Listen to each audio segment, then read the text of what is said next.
Golf Central on YouTube is brought to you by the new Paradigm Woods and Irons from Callaway. Hello, I'm Matt Adams, and this is your Golf Central update.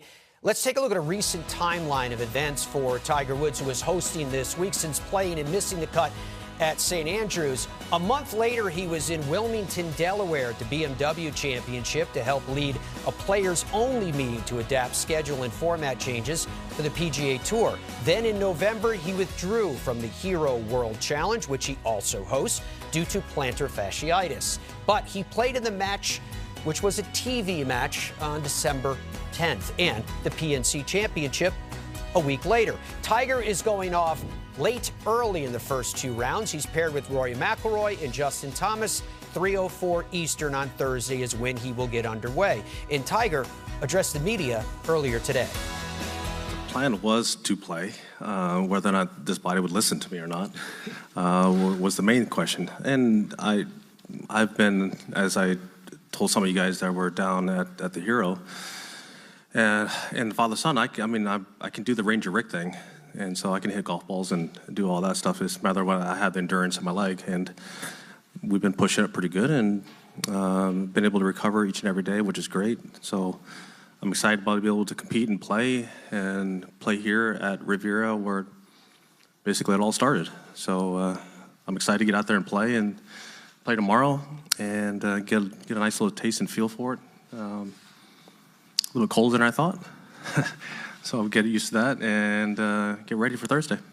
Before we take questions, you mentioned where it all started back in '92. You hit that opening tee shot. Everybody saw that video. It's everywhere.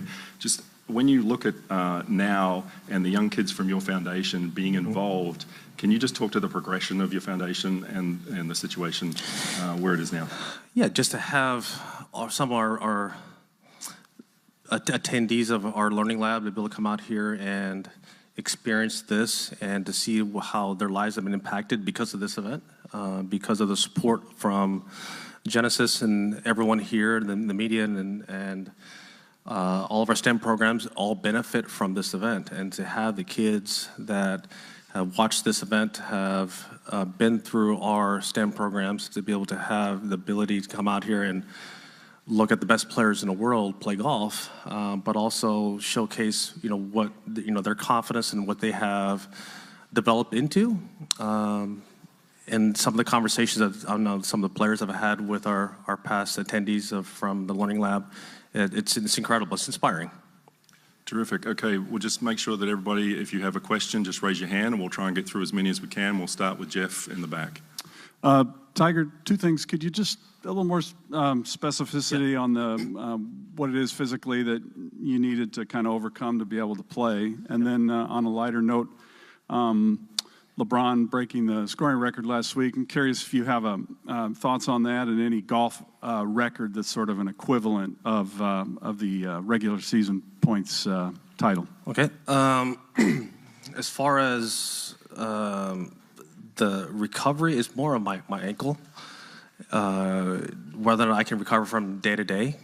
The leg is better than it was last year, but it's my ankle. And so being able to have it recover from day to day and meanwhile still stress it, but have the recovery and also have the strength development at the same time. It's been an intricate little balance that we've had to dance, but it's gotten so much better the last couple months, and I'm excited to go out there and compete and play with these guys. And I would not have put myself out here if I didn't think I could beat these guys and win the event. That's my mentality, and if I wasn't ready to win at this level, I am very rusty.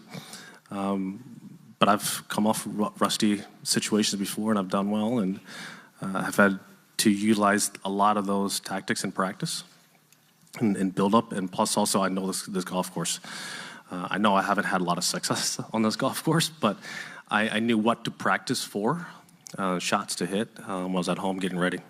And as far as the LeBron record, it's what he accomplished is absolutely incredible, of just the durability, the consistency, and the longevity. I never thought, I grew up watching Kareem here. I never saw him play at Milwaukee, but he was the cap. That's all I remember, the Showtime Lakers. And watching Cap run down there with the goggles and hitting the sky hook, and that record we never thought would be surpassed.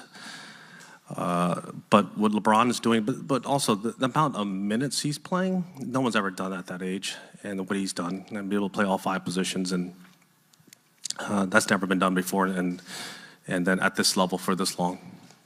And then as far as our equivalent to that, I don't know, maybe you look at maybe me and Sam at 82. Yeah, it takes a career to get to those numbers, and that's how I think probably is best how you look at it. Go to this mic here. Hi, what did the PNC tell you about the state of your game and how to impact your prep for playing in another event? You know, as you watched at PNC, I was able to play out of the cart and hit shots and do whatever I wanted, but I just had the endurance in my ankle. And so we've been working on that and getting it to where I can still hit shots, but it's the walking endurance it's hard. That's something that we've had to work on and walk on distances, the beach, and just basically stress it out, but also be able to recover by the next day and see how it is inflammation-wise, and then keep practicing. And I may have overdone it a couple times here and there, but here I am. I hit balls basically almost every day. I chip and putt, and I got a neat little practice facility in my backyard, so I can do a little bit of short game work there and a little bit of progression. And I've gone up to medalists and hit balls, and I've walked the golf course and I've played. And then I'll hop in a cart when it gets a little tired, and then it's just gone from a few holes to 9 holes to the back 9, and then to 18 holes, and go back home, practice. So it's just a build-up, and it has built up fantastic to get to this point. And then after this event, we'll analyze it and see what we need to do to get ready for Augusta. We'll go to Jim in the back, and then we'll get that mic up the front. Yeah, Jim Hill, good. How are you, man? Good to see you again. Very good, Jim. Good to see you. You've always had a thirst for knowledge, whether it is about golf or just the game of life. What have you learned about yourself over the last year since your accident that maybe you didn't know before? Well, I think that I've had an incredible support staff and people that have really have helped me get to this point.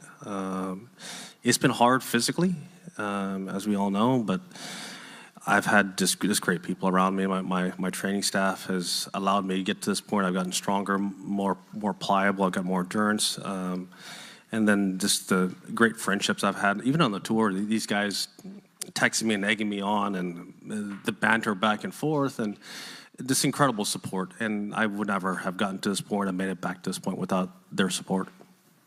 Okay, then we'll go to Dan on this side. Tiger, have you walked 72 holes 4 days in a row? No. And do you ever see a scenario? This year? Yeah. No. And then, I know you've done it before. And do you see a scenario when it's not so touch and go, when you might be able to depend on the leg, or do you think that it will be this kind of day-by-day thing forever? As I've been saying to you guys, I'm not going to be playing a full schedule, so I got to pick and choose my events and how many events I'm going to play. And I alluded to, last year it's going to be probably the majors and maybe a couple more. And would I like to play more? Yes. Will it allow me to? I don't know.